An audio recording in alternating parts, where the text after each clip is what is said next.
Salam vatandaşlar, salam Halmurat ağa, Yeniş Doğan, Umatmaya adaylarımız.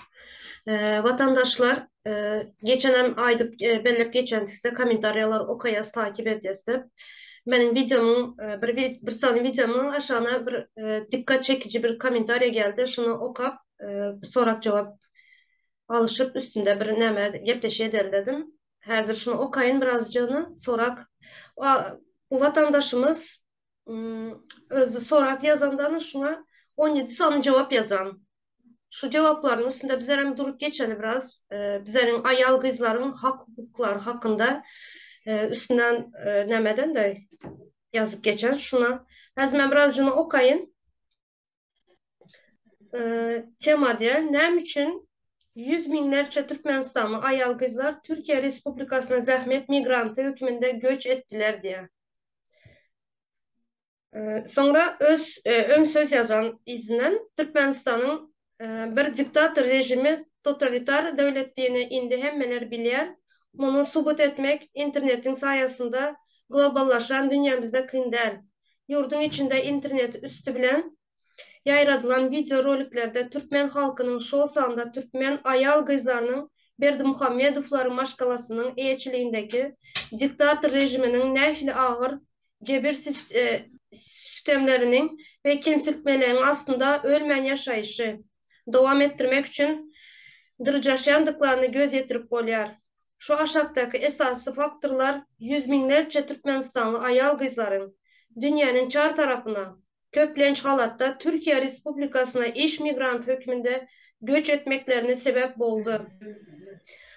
Bu ayal kızların ağlabası işe yaramlı ve çağa doğurup teze yaş nesli terbiyelep yetiştirmeye hukukludurlar. Birinci cevabı. Türkmenistan'ın enerji çeşmelerinin bay bolmağına garamazdan yurtta hüküm sürmesinin devam eden gariplik diye. Birinci soru, cevap bu soruğa. Şunun hakkında aytmak isteyenleriniz var mı? Halmurat Ağa işte. Halmurat siz başlayın. Sağ olun. Birinciden Esselamu Aleyküm vatandaşlar. İkinizden yaşlar size de salam. Alıp barayan işinizde üstünlüğü vardı ve diyen. Nüyonu şu mahal Tuğçe kardeşimizin okan soruğu. Kimyadanın malsakatı düyüplü, ılımlı, bilimli, Türkmen ilini atığı bilen adam yazdı. Sağ olsun beriyan soruğu düyüplü. Yüzde yazılan ya bir yüzde onunla yazılan komentar ol. Demek şu zatlar için sizleyen adamın yazan komentar olmalı. Beriyan cevabı birinciden son içinde geri şarkısı olup geçen mesele hakikaten şu mahal Türkiye çıkan bizim vatandaşlarımızın ulu götürümü diye nehemmeti diye aytman ulu götürümü şu mahal çağı doğurup şuları terbiye vermeli gelin gıydam. Şolar şu ülkün şu öz tebiği fonksiyonundan mahrum edilen emeli ýagdaýda hökümet tarapyndan şu millet köpelmesin, şu millet bagtly ýaşamasyn diýip gelin gıydamyny ýurdun daşyna çykardy. Ya erkek kişiler ýurdun daşyna çykdy, gelin gıydamyny içine galdy. Olaryň çağı dowurmakdan maksul. Her bir döwletin, milletin geleceği önülge bilen, täze nesil bilen baglanşyk. Şoň üçin o zaman bizde şol 90-njy ýyly ýöreýte kırgınçylyk siýasatyny ýola goýdular da ýa-ni Niyaz bilen açyrsa şol milleti ýa-ni geraýyn belasyny oturtdyr. Şonda gyrylan türkmen ýaşlarynyň sany sajagy ýok, 100 miňlerçe adam. Indi şoşy şuma kuşun kinesil şo zatlardan agly arasa galyp ýigitler gyýdylar. Sizin geljegi görüp biljek adam. Şonuň üçin şol vatandaşymyzyň ýazan zadyny birbirine aňyrsanyna şol zatlar ýaty men özüm çeken şol setir boldy. Beýlekiler hem dogry. Näme üçin ýurtda denanlar o ojagyň gorokçusydyr. Beýzeldi o ojagyň öýüň ýylysyny saklaýan ine. Ine bulan tebiği borcu şol. Türkmenistan oýar ýurtdan terk edilip çykarylan bolsa gazanjy üçin demek Türkmenistanyň eline gyzyp duran ýyly ojak galmaz diýilen manyny berýär. Bu bolsa gyrgynçylygyň siýasaty, bu genosit, bütün halkyň garşysyna edilýän gyrgynçylyk. Ine ben şey diýip düşünýän şunu. Senin aytmak isteğin var mı şu tema hakkında? Men aýtmak isleýänim ine şondan eme diýär-de, ýagny yüz müňler şu aýallaryň ýurtdaşyna iş gözlemekleri. Indi bizim bir milliligimizde bir zat bar-da, ýagny şu halkymyzyň milliligimizde aýal maşgalalar kän işledilmän gelýärdi. Erkek adamlar işleýärdi-de. Ýöne däm üçin soňky döwürler ýa näçe ýyldan bäri şol bizim sen anlamymyzam hatda öz ýurdun içinde de däle bir başga bir ýurda çykýarlar. İşlemek üçin indi ýöne onu işlemek üçin diýip aýdylýar-da. Yeňilje edip aýdylýar, ýagny işlemek üçin ýöne işleri nähilleki işleri işlemek üçin gidýärler ýurtdaşyna. Bir garra seretmek ýa bir öýde ýanky başga bir adamlaryň öýlerini Temizlik işleri. tämizlik işleri üçin zat üçin gidýärler-de. Agyr işler üçin çykýarlar. Onda da ýagny maşgaladan aýry bir ýagdaýda ne çağalarynyň ýanyna ýa-da bir äri ýok ýanynda. Bulam nämeden gelýär? Ýurdun içinde ýagny erkek adamlara da hatda diňe bir aýallara da erkek adamlara da işler ýaly iş galman soň. İşin galmanlygy sebäpli erkek adamlaryň bir çykýaş olar bilen birlikde aýal gynlanmaz da has kän çykyp başlady ýurdun daşyna. Şolar aýdaýyn şu kommentariýary. En gynandırıcı yeri hem çağlarımızdan ayrı bizlere neler? En gynandırıcı yeri o. Şimdi ikinci cevabına okuyun. Türkmenistan'da devlet derecesinde güllep ösyen korrupsiya ve makinasiya bir Türkmenistanlı ölmen yaşayışı devam ettirmek için dünya gelen gününden aradan çıkyança devlet işgallerine para verip yaşamalı bolyar. Yani bu Türkmenistan'da çağa doğrulan hastaxanadan başlap prezident divanına çeli ehli sferada paraxorluk ve makinasiya gün günden mövce alıyar ve güllep ösyer diýmekdir. Katı doğru diýipdir. Sebäp bütün ýurt millet tutuşluğuna bir bölegi para alýar, kiçijek bölegi köp bölegi 90 haş göterim ilatyň şolary para töläp öz ýanky deru işlerini yerine ýetirýär, amal edýär. Sebäp ýurtda kanun işlerini, konstitusiýa işlerini ilaty arz ederlik edara da ýok, gurumy da ýok. Ondan her bir adam öz maşgala ýagdaýyny ýa çözüm tapmaly meselesini param üstü bilen, peşkeşin üstü bilen çözmeli bolýar. İş tapjagam bolsa, okuw girjegem bolsa, ýa ýene başga bir zat ýurdun daşyna çykjagam bolsa, ýurdun içine girjegem bolsa, durşuna para, hemme zat para öwrüler. Ähli puwduk Türkmenistan, belli bir puwdukda özüm ýokardan dik aşatlygyna ta insan aýdaly şol haram kürsüne ýa oturarlardan başlap ta şu yer işlep beren daýhana çeldi. Hemmesi para vermeli ya da para almaly. Ine şo düzgün. Şunun çykylmasa bizde başga indi çykylgy ýok. Şu garyply baýly biadalatly durmuşdy. Şo bilen dowam etdirmeli bolýar. Biz şol täze Türkmenistanyny hem şol gurmakçy bolýar. Şu zatlar düýpli götürüp arasalap aýyrmaly we täze Türkmenistany parasyz peşkeşden wezipe parasızlyk, yaranjaglyk ortadan aýyrmaly, ýallaklyk ortadan aýyrmaly, ikiyüzlük ortadan aýyrmaly, kümsüklik ortadan aýyrmaly. Aýyrma zatlarymyz gatykan şunu halkymyzyň en namyna, beýnisine, ýüregine siňdiripdirler. Başga zady görmedik millet başga durmuş bardyr meýdana. Ine betbaşlyk ştaýda ýatyr. O saparany nädeni kanun işlemeýän ýurtda önümçülügem bolanokda önümçülük ýok ýerine ýani iş ýok bolýar. Ondan soňra açlyk, garyplyk başlaýar-da. Önümçülük bolmaýan ýerine indi aýalylarymyz ýurdun içindäki aýalylarymyz näme iş edilýärler, ýanky paýta ýygym döwürleri paýta gidýärler diňe ýa başga nemeler ýok da kän aýalylarymyz üçin iş ýok. Ýurdun içinde hiç ýeli.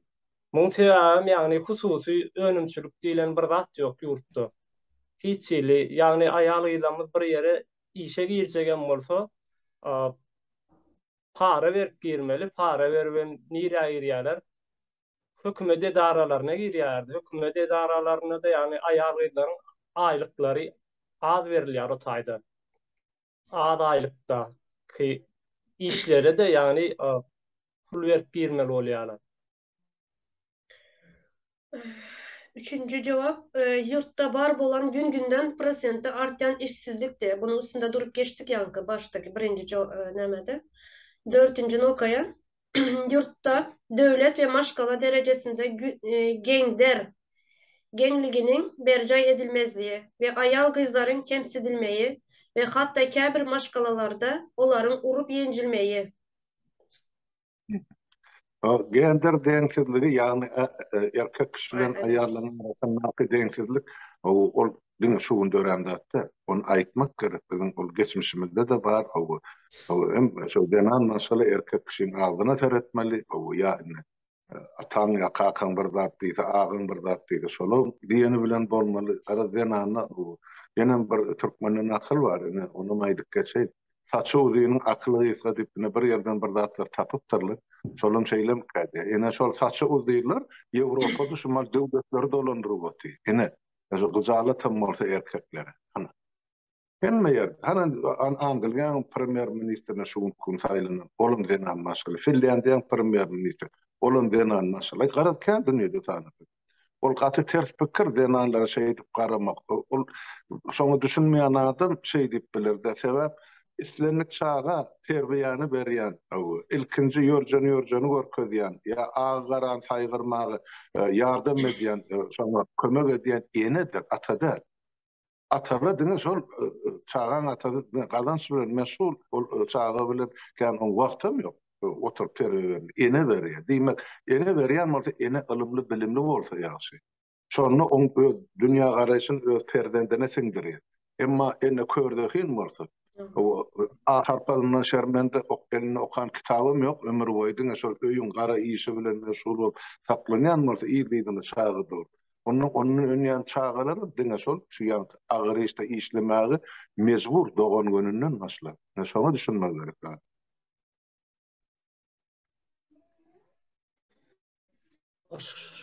Şoňa hasar edip nämäni aýsam bolarmy ne?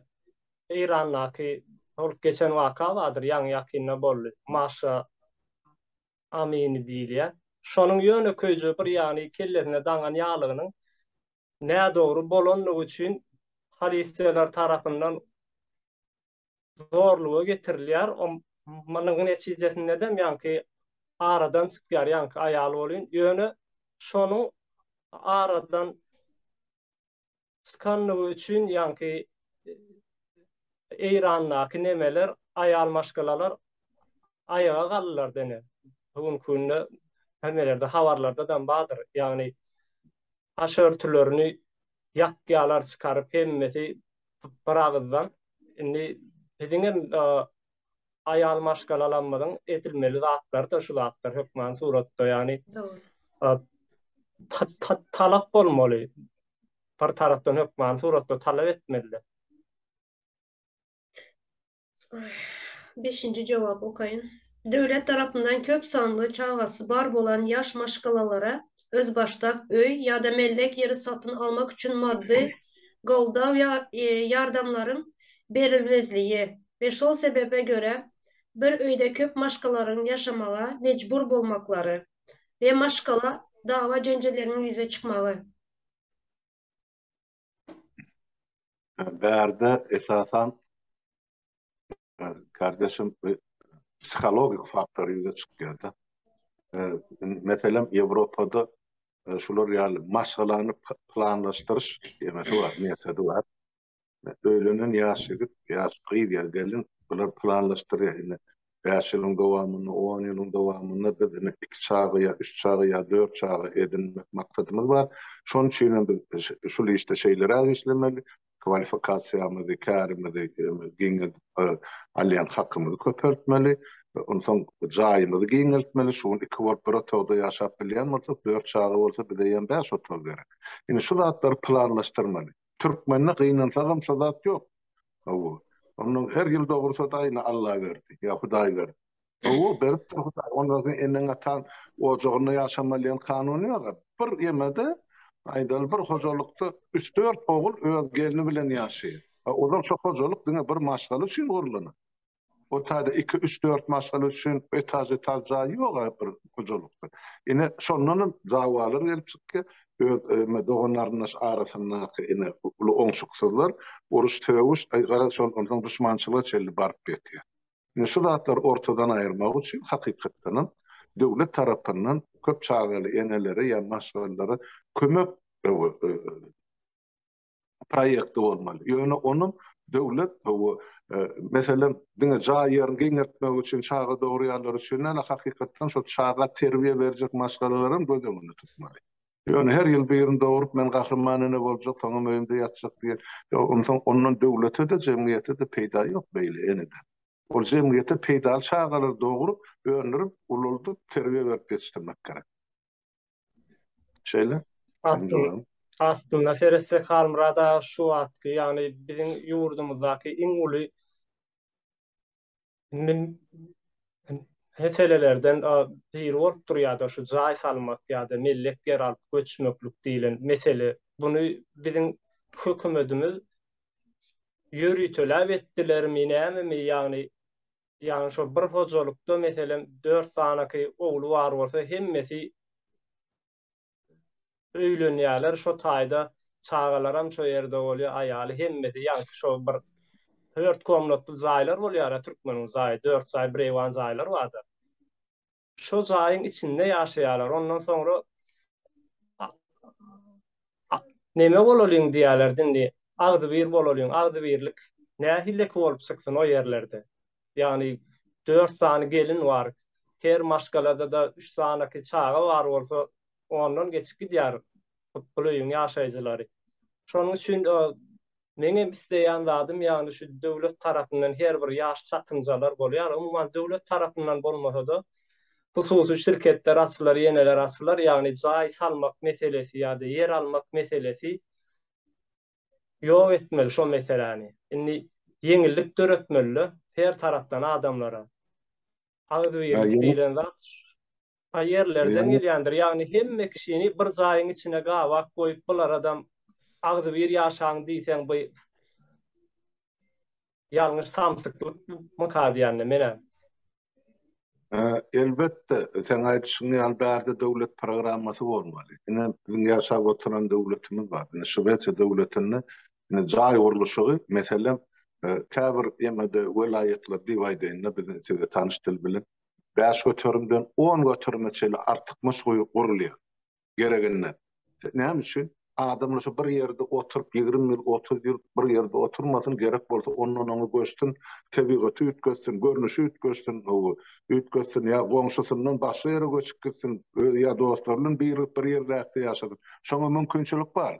Göçmäge de, gonmaga da, çalışmaga da jaýlar. Ine şu wagtda şu programy döwlet programmasy göz öňünde tutulur. Ýöne şu zatlar döwlet üçinedene oňa ýöretip, şahsy şirketler bar. Şolonky sen şolardan kredi alýan jaýyny. Özüň kün gurjagym bolsa bankany kredit berýän, arzan kredit gör. 2% bir ýyllyk kredit. Sen 1 million kron alsan, aýdyr şolar $100,000 bolýardy. Şonu taňa 2 götürüm, 2,5 götürümden aňyryk geçenek bir ýyllygy. Bizde bolsa onun her aýyna senden alyp oturýar $5,000 da ýylyna gaýtarmak üçin şartlar. Şunu 50 ýyllyk kredit berýär şu wagtda. Bir maşgala. İşte ekotogluyla ya planlaştırırsın 4 çağı planlaştıracak bolsan 5 otogluyla. Yani o çağların 18 yaşayança sen öýünde. Sonra onu uçurum olup gidip okuwa girýärler ya öz başyna jaý urunýarlar. Ýa-da taň öýünde ýaşayan çağı ýok. Adam gen görýär. Bu çağa hatsa bolmaly ýa ýarawysyz bolmaly. Eger öz öýü bolmasa en atasy bilen ýaşap berilmeli. Ýene şuň ýaly netije çykarýarlar. Şonu aýdyk. Halmyrada Yankı kredit diýen da bizde şonu alıp bolanok. Yani sen bankdan pul alacak bolsaň edarada bir ýerde işleýän bolmaly. O hemme kişi işläp bilenok edarada. Ýöne hemme kişi jaý salmaly. Yani öýlenen bar bolsa jaý salmaly. Ýöne ol edarada işlän o. işlemeýän üçin kredit alyp bilen o. Kredit alyp bilmese jaýat alyp bilen o. Yani bir hili çıkmaz bir ýagdaýa getiripdirler-de halky. Hemme tarapyny ýap. Meselem senle ýene şaýdy o. Çykylgan ýerde de görýän. Nesip etsene watana baramyzda ne hökümetde özüňiz ýoly goýun şu zatlary. Görüp durmuz problema birdedir. Çözgüdürem aýdyp oturýarsyň. Diýmek şu zatlar amal etmek üçin ýerine ýetirmek üçin üstüne işlemek gerek. Onam akıllı başlatmak gerek, olduğunu göz için etmek gerek gel. Onun o gidip yatan gomun içinden çatma kuranın bilen peydası yok. O benne çağaların okur otmalı, mektep probleması var, yol probleması var, onun akarganası var mektebin içine mogollumlar var. Bir topar probleman çözüldü bir yerde. Şu cay bilen bağlanışıp iyiliğine çıkıp. Şu zatları utkoşturup çözmenin maşallah. Halmrat aşırda azı şu näme çıkadı? Bizlerin şu Türkiýanyň Türkmenistanyň içinden çıkmamyzyň sebebi hem şu öy probleması bolup durýar. Berde mesela Türkiýede yeni çatıncalar öýlenjek wagty gaýnananyň ýanynda ýaşamaýarlar, aýry çykyp ýaşaýarlar. Kira çyksalar hem, kwartira çyksalar hem aýry çykyp ýaşaýarlar. Şu köpem şu bir öýde ýanky ýeňişdigim aýdyp geçdi. Bir öýde 4-5 sany gelin bolandan köp zatda aýrylmagyň hem sebebi ýurtdan çykyp gitmegiň hem sebebi köp zatlar şundan näme dep düşünýärmen. Öý almak üçin aşara çykdylar köpsem. Şu öý problemasy. Sebep bol öýüm öýdügüni bar da, şu taýda türkmençelep aýtsak, o en atasy çağalarına beren terbiýesi bar. Ýigitler aýdýan, kakasy bilen ejesi bilen bir howluda, bir hojulukda ýaşardy. Ýanky aýdylan 4 gün 4 ýerden ele, dürli maşgalada dürli terbiýe alan. Oho, bulan ağzını beýirikdirjek bolsaň, başyny beýirikdirjek bolsaň, saçyň agarýa, onun üçin o berekella o taýda gaýnana bilen gaýnata. Ondan ene şoň arasyny paýlanşyk, bölünşik başyny, o gelinim gowy, bu gelinim erbet. Şeň. Ondan ene şol bolum aýdy men näme üçin erbet, on gelindan artykmys paý berildi. Ene şeýdip ene maşgallylar bozulýar. Şo bolmalyk üçin ýaş çatynjalar öýlenmeden ozal ýaşajak ýerini belli etmeli düşünýär. Toýdan soňra gidip öz başyna ýaşar ýa. Şonu enata öpçün etmeli. Beýdip olordan para alyp gyýylan oğlanyň öýüni çökermek gerek. Tersine beýdin enatasy kömek etmeli ýaşlary. Goý bagtly bolsunlar. Aktyklaryňyz ikiňizi de den iki tarapda. Ene şonu aýtjak boldum. 6-njy jogapa geçeli Berdimuhamedowlaryň totalitar padşalygynyň bähbidini yıkılan jaýlaryň öwes töleýiniň öý eýelerinden tölenmezliği ve şonun netijesinde 100 binlerce maşgalaların öýsiz awara galmagy. Bunun üstünde durup geçtik ýa şu näme şu ýanky aýdyp geçerlerimiz 7-nji jogapa geçip. Tarlar yok, şu taýda tarlar getireli anara bolar. Ene şu Abadada ýa-da Krasnovodskda ene 3-4 milyar dolarlyk ýemeler gurdular da, sanatoriyalary, mehmanhanalary. Emma şondan halka peýda ýok. Ýöne şonu guralaryny şo taýda ozal halkyň özü üçin guran kiçik jaýlarymy, diňjalýa ýerlerimi şularyň hemmesi ýykyp döldüler. Onuň sany 13-14 miňe ýetir. Birine de kompensasiýa tölemediler.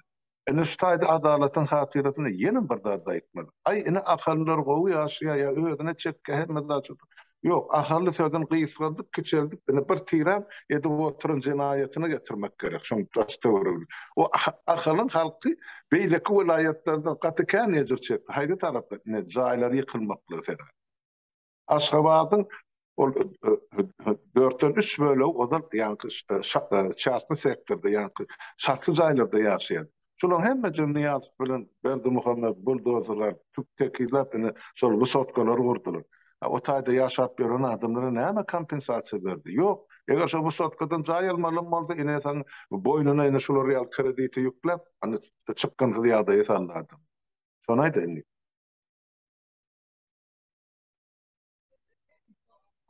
Awada daky daçalary menem gördüm biraz yani Halmrada. Ýöne şo taýda ýani iş yerleri vardı da. İş yeri vardı. Bunu da yaptılar. Yani hatta bir şu işsizlige getirýärdi. O Şondaýda adamlar beýrak hyzmat edip o bakadynça diýerdiler-de. Bir töleýe beýlekisi işgärler alýa bar. oğlum. Ýurdun içinde iş bolsa, öme pulum ýurdun içinde, halka ýurdun içinde. İş bolmasa, halk mecbura ýurdun daşyna çykma. Onun olarak O pitçin açıp, ay sen eyle, sen beýle, aýaňy gyýşytbas ýan gözüne sürme çekken. O da özüne bas, ötmese keseke diye Türkmen. Şon diýen adamy, özün şol adamyň ornuny goýup görsün, watany mecbur galy terk edenler. Näme oğlum ýüzü gülüp durma. Ne şolar ýa tragediýa.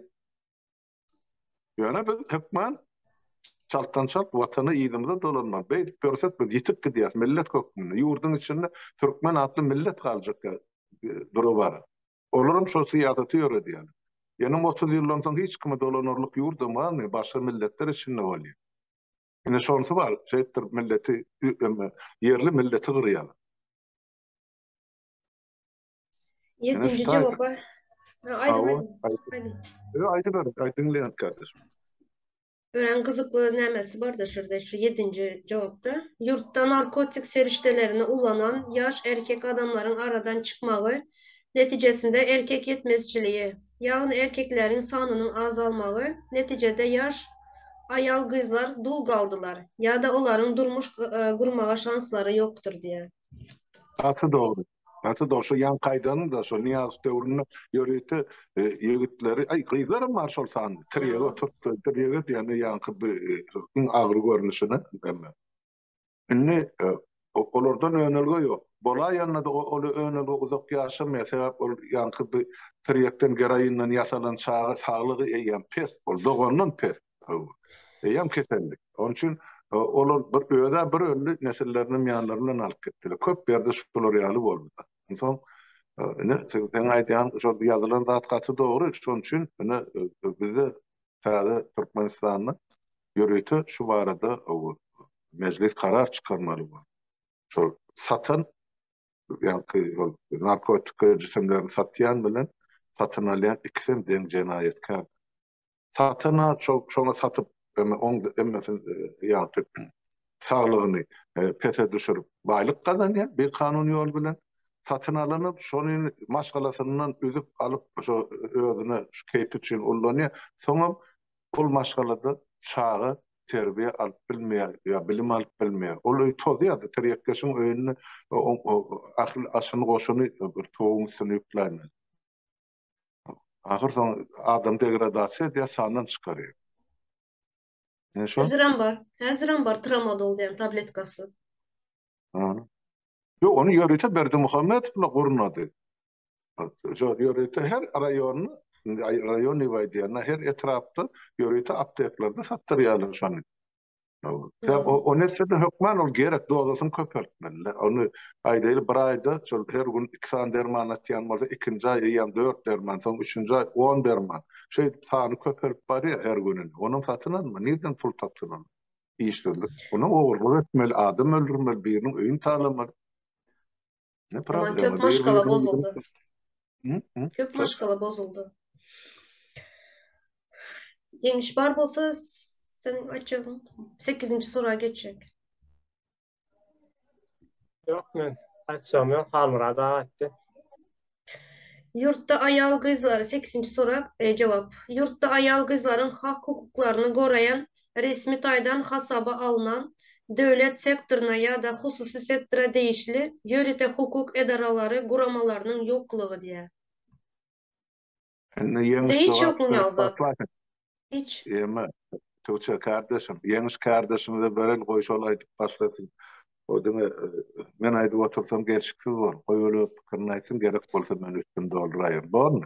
Hak hukuklaryny gorayan kärhanalaryň ýoklugy görünüp durdy. Esasy niýerini tutandy, ýa-ni aýal gyzlara asışlar edilýär ýa bolmasa iň merkezeti bir şolary öňe tutulýan ýeri ýokdur. İş tarapyndan seredende de ýa-da iş ýerlerine bolanda da aýallaryň işi laýdylýar da bu işler ýa bolmasa aýlyk ýagdaýlaryna da şolar ýalyky. Ondan soň aýal gyzlarymyz çağa ýetişdirýärdiň esasy zady ýöne çağa yetiştirmeňem jogapkärçilikli zatdygyny hiç bilmeýär. Ýagny düşünmeýän hojalyklar, maşgalalar känne. Ýagny alýa çağa dogry ýa-diňe şonu iýdirmeli, sirmeli, geýdirmeli diýilen pikirde gedýärlerdi.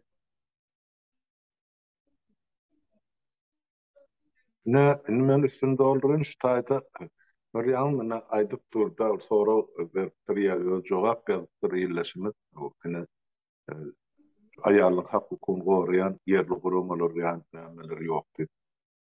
Konstitusiýada ýazylan bu zatlaryň hemmesi. Bizde gender deňligi bar. O taýda aýratyn aýalyň hukuky, aýratyn erkekliň hukuky diýip görkezilýän ýeke maddada ýok. Hemmesi deň adam. Saýlawda deň gatnaşýar, jogapkärçiligim deň, işim, okugum hemme ýerde deň tutulmaly. Konstitusiýada, kanunlarda görkezilen şol. Ýöne dolmuşda düýünden itkaşyk zatlar gidip. Onum kim edýär?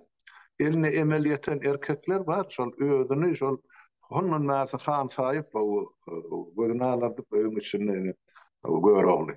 Daşar çykdy da başlaryň öňüne hany Gurban Gulyň satan iki satanyň arasyny bükülip salam berip berildi. Öz öňüne diktatordur hemmesi. Ya öz golasyna ýüzlerçe miňlerçe adam öňüne şol Gurban Gulyň öňüne üç bükülip epilip salam berende namys edip onuň beşe beýleki öz ýemeler golasyna adamlardan çykarýar arny. Gurban ola diýip bilen elbetde. Hayrat ýok. Emma golasyna akyly şu wezipetini saklamak üçin, kazançyny saklamak üçin oňam diýen azyly ýa awry sözüni dinlemäge mejbur bolýar. Ene sistemi şeýdip guruldy.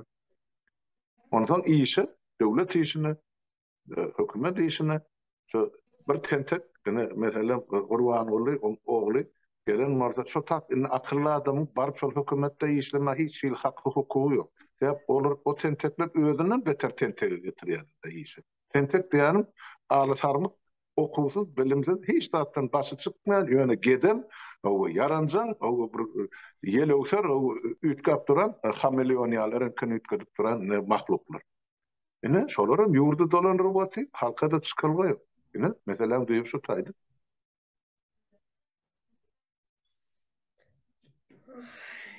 9. cevap. Yurtta devlete değişli bolan edara, kerhanalarda ve guramalarda öz eýeleýän wezipesinden haýynçylykly peýdalanýan erkek kişileriniň özleriniň gol astynda işleýän ýa-da özlerine ýüz tutan ýaş aýal gyzlary jinsy zorluklara sezawar etmeýe sınanyşyklary we olary kemsiltmeleri. Bu häzir Türkmenistanda ören ýaýgyn. Ýeňiş aýtjakmy senin? Köp sezawar bolýan zatlar häzir. Anladım. Men bolup duran zatlardan näme diýjegim bilemek, ýani özi aýdypdyr ekende, içinde bolýan zatlaryň hemmesini onuň üstüne diňe dogry diýip ýetirälmesem men. Bolýan zatlar da ählisem. Bu cevabı halka bereli. Halk cevabını versin bunların. Komentaryalarda yazsınlar. Şu bolup duran zatlar da. Şu bolup duran zat hemme kişi görýär. Ýalnys problema nirde? Problema şu görüp duran zatdan dile getirmäge çekinýär, gorkýar ýa-da maňa degişli däl gras bolup geçýär halkyny. Ýöne şuň sen goňşuň başyna gelen agyr gün ertiseňem başyna geljek. Şoňa düşünen atmaly. Ol bir gün, bir ýyl, 10 ýyl dowam eden aga şu zatlar. Şol Niýazyň döwründe şu döredilen emeli baýlar bar, ýa-ni geraýyny satypmy, döwletiň emlägini satypmy, çepetara ýa-ni okuw üçin para soňra köş gurup salyp ýaşap bererler bar. Olar näme etjegini bilenok, puluny nira harçlajagyny bilenok. Nädip indi şol halkyň depesini nähil derejede şanyp döwjegini bilmek, şular ýa zatlaryň üstü bilen indi men hojaýyn diýen. Onsoň halkym görüp otyr. Ýöne şoňa garşy söz diýip bilenok, sebäp şol adamdan bir zatlar hantama, işmi, wezipemi, pulmy, ýa bir ýerde bolmasa bir eglişikmi ýa bolýar bilemem. Ýöne şu zatlar beýleki zatlaryň üstüne ýapýar.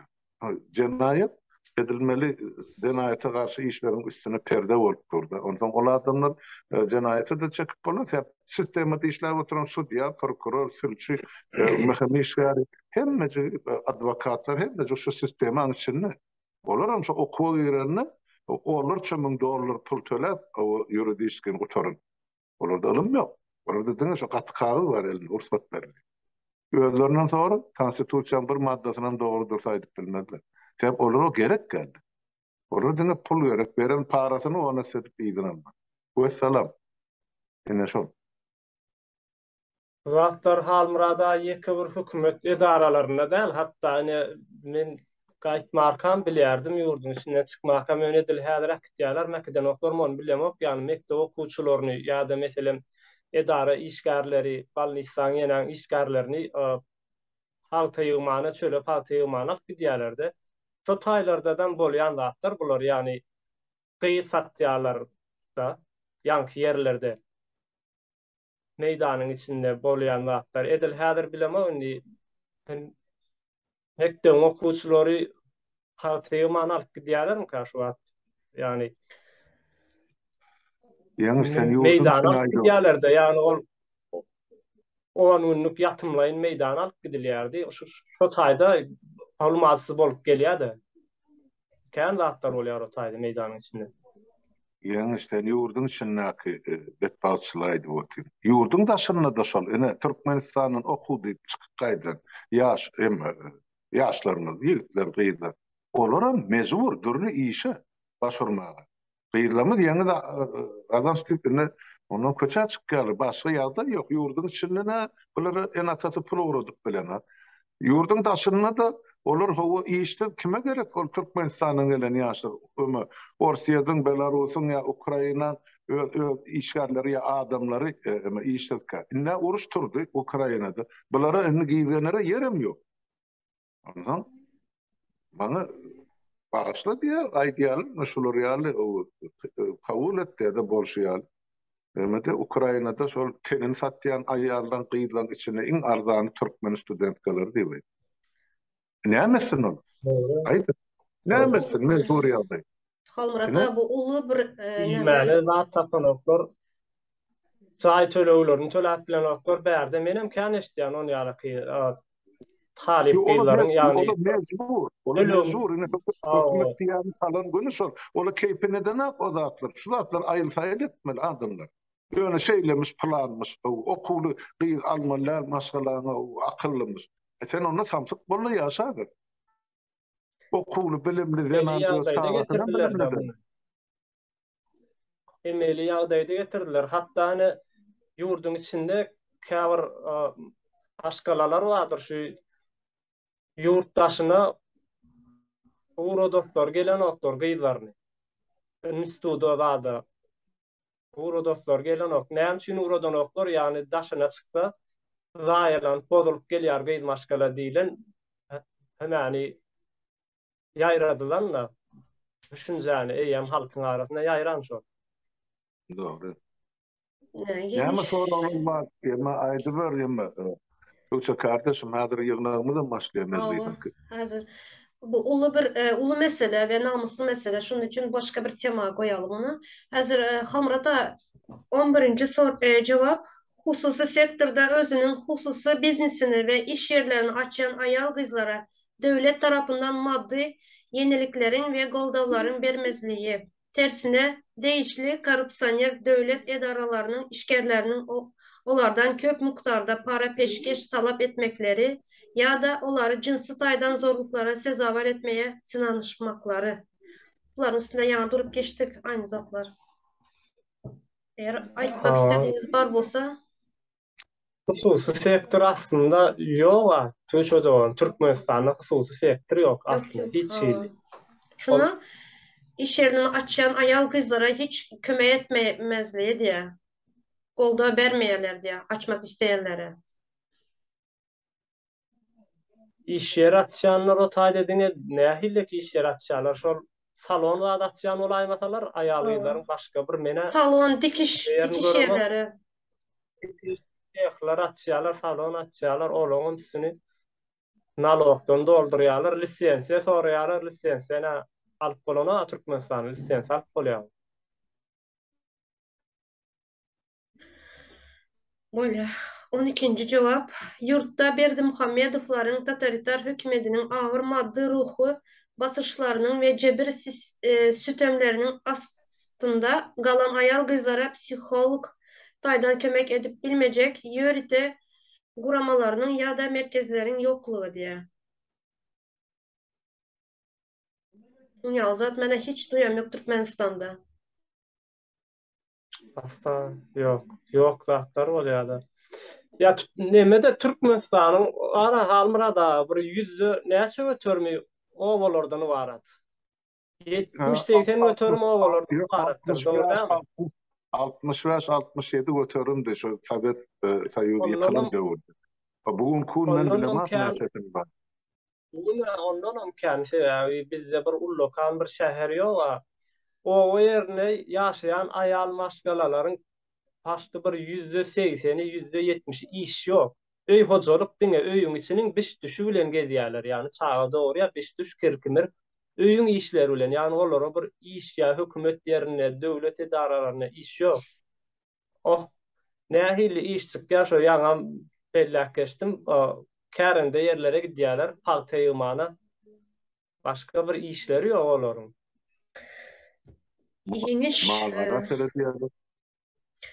Malgara seretýär, ýöne malgarada da anneme bir süýt berýän mallarymyz ýok bizim. 3 litr, 4 litr süýt berýär, süýt berse. Boş gezýärler-de aýal ýylamyň ömrü boş geçýär. Hiç ýyly eklenskadan çetilýän ýeri ýok. Erkek adamlara da o ýerlerinde näme iş bar diňe şol jaý urýandan zatlaň ýanynaky işler bolaýmasa başga bir hususy sektorda umumyň bizde Türkiýede biz işläp ýörüz. Her türlü fabrikler we tekstil we metal öndürmek we plastik urunun adyny agdan zatlaryň fabrikler bar. Erkege de iş bar şo ýerde, aýala da iş bar. Önümçilik bar. Türkmenistanda önümçilik ýok bolan üçin ýani iş yerine yardım berilmeýär ya bolmasa bir iş şerti döredilmeýär diýmeklik o bir ýalňyş mukadiyat ýok zaten döretmeli. Ilki şo nemeleri önümçüligi ýola goýmaly taýda. Önümçilik etmek üçin hem mülkgerleri vermeli adamlara, ýani ýeri halka paýlap bermeli. Ondan soňra iş çykar. Häzirki ýagdaýynda Türkmenistan bir çykmadyň içinde, ýani çıkalga ýok, haýsy tarapyna tereden dedi. İş ýok ýerine näde bolar ýardam etjek. Ýani bir döwletiň öýdi näme üçin edipdirler? Şo bir aýla üçin, ýani Berdimuhammedowylar üçin. Galan ýurduň içindäki ýaşaýyşlar bolar, hiç zat ýok olar. Ýeňiş şerde şu jogapda meniň düşünjem aýal gyzlara diýe psiholog taýdan kömek edip biljek ýörite guramalaryň ýa-da merkezden ýoklugy diýe meniň düşünüşimçe bu mesela ailesi bozulan aýal gyzlar hiçbir psiholog taýdan ýardam almaýarlar bizde. Mesela berde şuňaly bir maşgalasy bozulan wagty psihologlar kömek edýärler. Er aýal bilen göründeşlik geçirýärler, ýaraşdyrmak üçin, bir ailesini bir ara toplamak üçin. Ama bizlerde oňaly zatlar ýok. Mene hiç görmedim. Ayrılan ayrılıp gidýär. Şunu demek istedi berde men düşünjem boyunca. 13-nji jogapa geçen. Öýlenen ýaş erkeklerin öz ýaş aýalyny we çağalaryny bagtly durmuşda ýaşatmaklary üçin maddi we ruhy şertleriniň ýoklugy, şonuň netijesinde maşgala, dawa, jenjelleriň aýrylyşmak bilen tamamlanmagy diýär. Munuň üstüne durup geçdik, ýa-ni aýdyp geçdik bulary. Aýtmak isteýän bar bolsa aýdyp bileňiz. Hamrata barmy siz aýtjagyňyz? Öýlenen Yok, ýaş yok. erkeklerin. Ýa aýtdy. Türkmenistanyň 14-nji jogap Türkmenistanyň bilim sistemasynyň korrupsiýa batkalygyna batyp gaty pes derejä düşmeyi hem-de ýokary okuw jaýlaryna okuw girmek üçin berilýän paranyň möçberiniň juda ululygy we studentlere berilýän bilimiň Hilinin ören pesliği diye. Ha, o doğru yani okudu 23 näçe bir men ehtiyakam 15 min 20 min dollar alýardylar. Okuwa Köpenler. 23 ýöne okuwa barandan soňam ýene çykdylar ýetik bolaryň yani spor degineşikler diýdi çäre gitmek üçin her hille degineşikler himme wagtlar özler almaly. Bular o taýk näme üçin barýarlar? Ýagny bedenme üçinmi, sport geçmek üçin barýarmy ýa-da bolmasa bilim almak üçin, hüner almak üçin barýarmy universitete? Bunu çäre bilen geçirýärler. 5 ýyl okuyan bolsa 5 ýylyň hemme wagtyny çärede geçirýär we soňra da bunu ýagny döwlet sektoryna ýa-da bir hökümetiň bir ýerine işe goýýar bu adamlar ýurtda agar munyň netijesinde sebäbi olar hiç zat öwrenmediler. Çäreni öwrendiler. Ýagny çäre geçirmäni öwrendiler. Başga bir zat görneni. Şonuň üçin ömne Türkmenistanda şu wagtda Türkmenistanyň içinde düz ödüp biljek kadryň ýoklugy. Yani Türkmen halkynyň şu güne Bu yetmeginiň dereceye düýp geldi. sebäplerim şolar da. Doğru. Ha, kadry ýok bularda. O vaktimiz az kaldı. Biraz kısa Kaldyra kısa da devam filan. edelim. Geplep az vaktimiz kaldı. 15. cevap Türkmenistan'ın totalitar devletinin halkın şol sanda ayal kızların ve çağaların sosyal goraklığını üpçün edilmezliği diye. Hiçbir yok. Sosyal bir üpçüncülük yok bizde. Gorak çağaların, ayal kızların.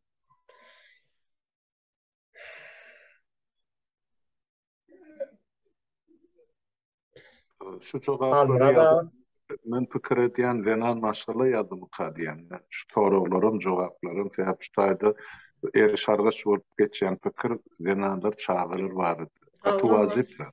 Ýöne Türkmenistany erkek kişileriň hak hukugy ýokdur. Onuň zenany nirden bolsa. Ine şuň retorik soragym bardy.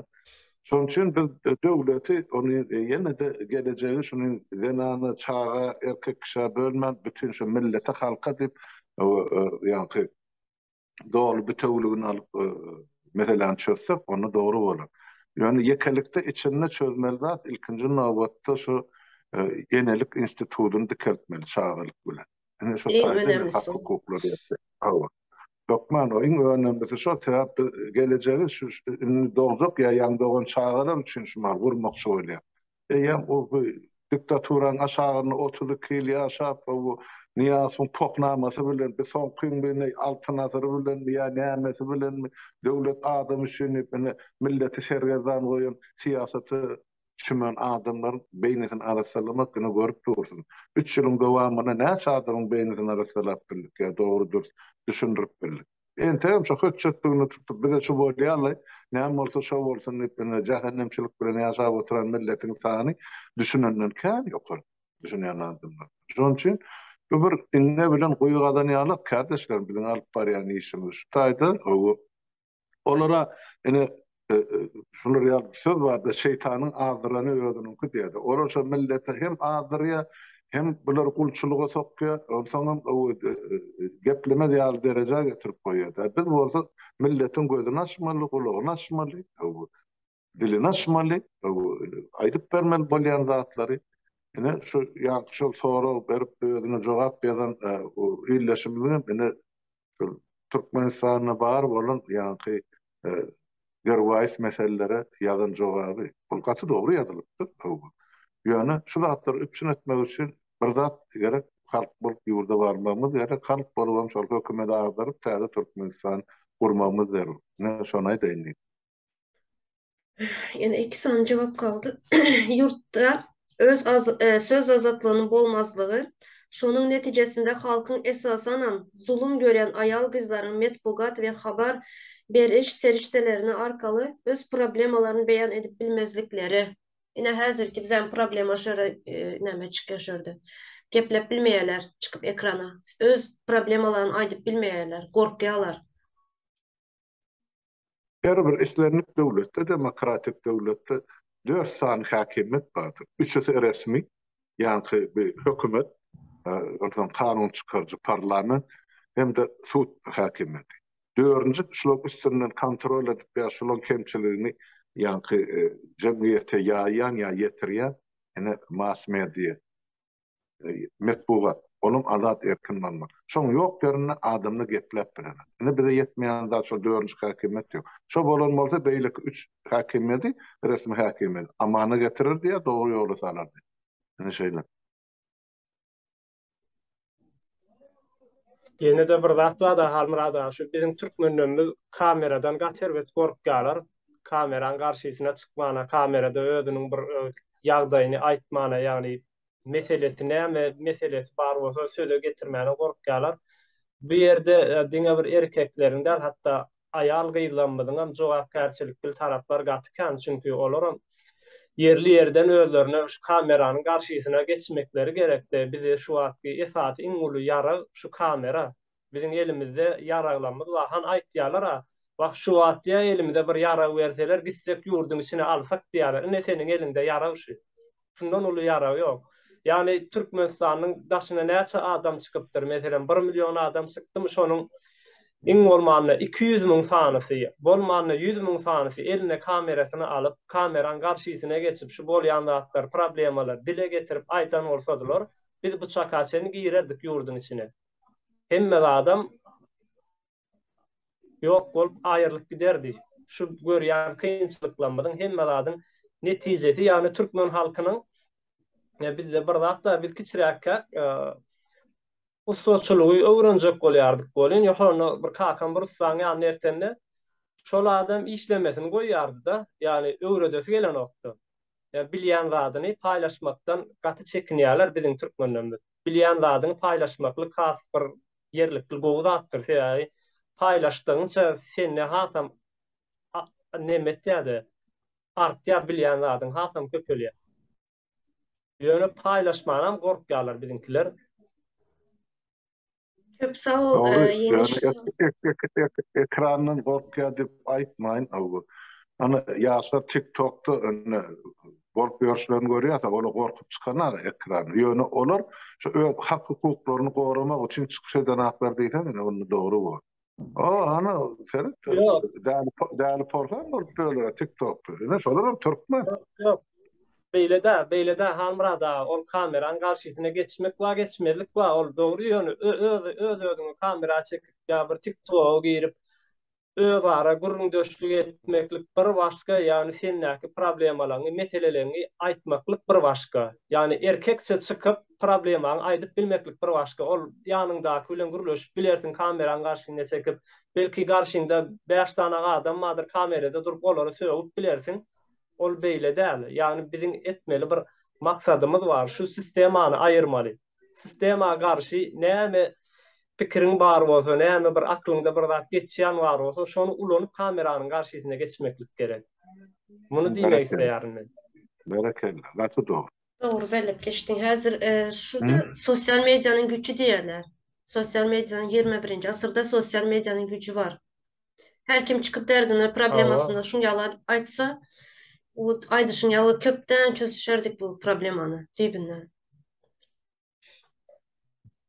İnson cevaba geçecek. Türkmenistan'da ayal kızların ruhu çökkün ýagdaýda kalmakları ve onların bu yurtta özleri ve çağları için vakti geleceğin ve bolcağına inanmaların yokluğu diye. Yakti geleceğin bolcağının inanmalarının yokluğu diye. Yani geleceğini görüp bilmezliği diye. Yani näme diýär-de gelecek bar Önünü da görüp arzular bilmezlik. ýok diýär. Yani istenip bir ay almaşgaladan ýurdun içindäkden ýa-da ýurdun daşyndaky gedip görün istenip bir ay almaşgaladan ýa bir watandaşdan tutup sorasaň sen 5 ýyldan soňra şu wagt edýän işiň bilen 5 ýyldan soňra näme elledip bilerdiň diýseň aýdyp bilmeýärler. Seýa geleceğine anamy ýok, maksady ýok. Hatda ne Türkmenistanda iş ýeriň baram bolsa, iş ýeri işledip şunu açyp başlanmasaň, şol adamdan sorasaň şu işin bilen gitsen 5 ýyldan soň näme görýän diýseň aýdyp bilmeýär. Sebäbi şu iş ýeriniň özünde galjagyny bilmeýär adam. Yani geleceğine bolan anamy ýok hiç kimde. Yeniş sadece ayal kızlar değil, çağaların şunu hazır. Geleceğini görüp bilmeyenler. Sadece Türkiye'ye çıkalım diye, Türkmenistan içinden çıkalım, Türkiye'de işleyelim diye düşünce var çağalarda. O da yanlış düşünce bolýardy. Yanlış düşünce. Şunu öňüni görüp bilmezliği üçün şunu ýaly diýerler. Öňüni görüp bilmezligi üçin hem maksatsyzlyk üçin bolýar. Ýagny maksat ýok. Meselem Ýewropa ýurdu gowy ýurt. Dogry dämi? Cennet ýaly ýurt diýäris. Biz ýaşaýyş jaýlaram gowy, owadan ýerlerde ýaşyllyk, hem iş şertlerem bar. Biz pikir edýäs, ýani şo ýerlere gidip işläli. Bir ýerleri taýinatdyr bu zatlary, grupdur taýinatdyr, olaryň ata-babalar söwüşipdir. Ýani şular ýaly kameran garşynda geçendir, belki başga syýasy ýollar bilen edendir, gan dökendir, şo ýagdaýa ýetirendir. Biz de görýäs, bunu öz ýurdumyz erwet tozan basyp ýatyr, palçyk köçelerden ýörer ýalda. Kamerada görýäs, Ýewropa odan eken, bir ýere gidelim, bir ýerde ýaşaýan. Biz näme üçin öz ýerimizi şolar ýaly etjek bolmalylar, ýa maksat tutunmalylar öňümizde. Yani bizde de şolonkyal toprak var, Ýewropadaky toprak, bizde de şo toprak var, yani yer var. Şo yere Ýewropada eken otuny, şo taýy eksen, şo yerde de göwer ýa. Ya da şo yerde bir fabrik açsan, ya bir iş ýeri açsan, Türkmenistanda da işleýär. Esasy maksat, yani sistemany täzelemegimiz gerek. Sistemany täzelemeli, häze Türkmenistany gurmaly. Bundan sonra iş yerler hem dörer, yani azatlyk hem bolar, erkinlik hem bolar, hem de anlam dörep başlar adamlara, geleceğine bolan, yani azatlyk baýerini anlam döreýändir hökümet suratda. Murat ağa bar mısın açacağın son toparlayız. Kurtardı cevaplar. Ha, bu yok ama ştaýda aýdyljak zatlar kän bolmagy mümkin. Düýpli seretler bu 10 toragy 10 sagatlaryň gurulmaty boljak da ýöne şunyň wagtyny çäkli bolsa bilen gysga beýan etmek bolýar ýa gysgaça.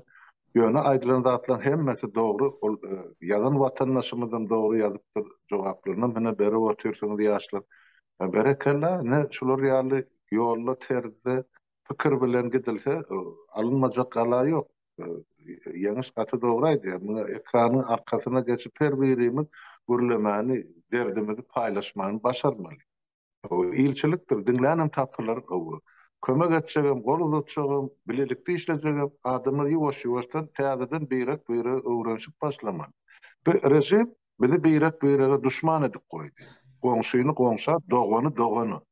Agzyny alardyp döwran sürýär bular. Indi biz şu agzarlygy ortadan aýyrmak. O belli diýil, agzy birikdirmeli, agzy birlikde. Şu adamla bir-birine düşünşip bilse, ine şu agzy birlikdir. Olsa uçaklaşyp gezmeliýän kanuny ýok bu dünýede agzy bir bolarly.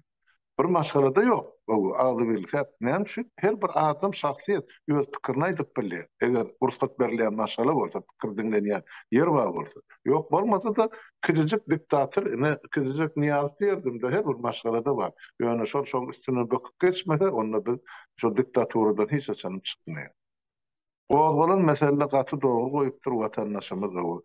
Sağ ol Tövşe kardeşim, şunu getirenin için, bizi çağıran için mihmançılığı. Yeniş kardeşim sana da sağ olsun aýdýan şu düşünjäň için. Şeydi, ýaşlar siz alıp gitmeli aňyrlygyna elini. Size öýden duşlaňyz ülsü kelmedi. Biz de bir ulaşan nesliň adamsy bolmasa, öýden duşlaňyz bolmasa ýaşlar dinleýändir bolýar. Size ünsberşiýal sereden sebäpsiz olan deň duşy. Olar siz bilen ýaraşyp işlejek, göreşjek, Türkmenistana barjak, täze Türkmenistany bile gurjak. Ine şolara siz şulardan, şu taýdan güýç, kuwat alhan berýär. Meselen ulusu şodur. Ine informasiýon uruşdy, biz hökmen ýeňiji bolmaly. Başga ýagdaý ýok. Olar hana watan satan programmasy giýje ony ýalan sözler goty.